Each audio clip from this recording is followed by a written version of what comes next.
Hello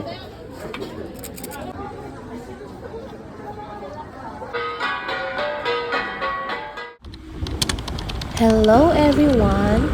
Let me give you a tour of the Igorot Stone Kingdom in Baguio City. Ito yung isang destination namin last December nung nag-travel kami sa Baguio City. Ako si Doro. Doro. I-post nyo na lang yung rate ng entrance fee nila guys. At ito yung papasok, meron din silang tindang mga souvenirs. Mura lang yung souvenirs nila guys, hindi overpriced. Anong flavor meron? And as usual, pag nasa Baguio City ka, ang kanilang famous strawberry ice cream and strawberry taho. Garfield. Love si Garfield. Nayayat na.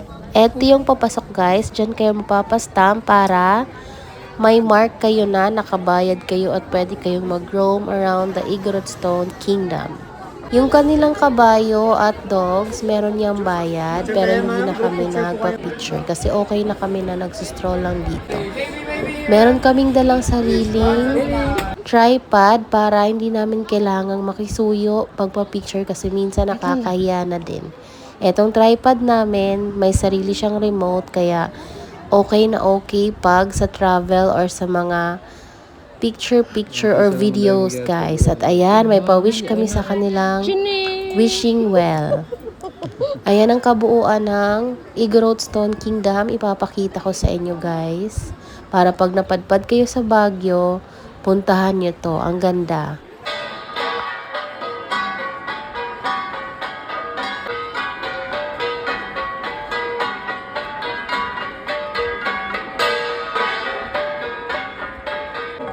Ikaw na lang.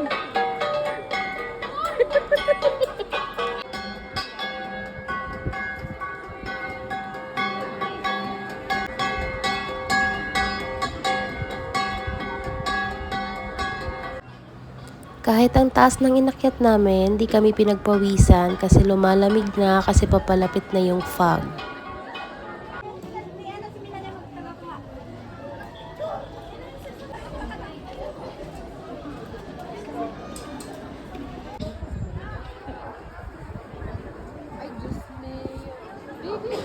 Worth it yung ibinayad namin, 100 per pax.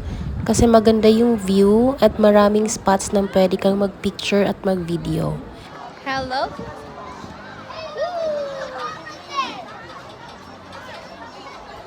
Thank you for watching guys! Bye-bye!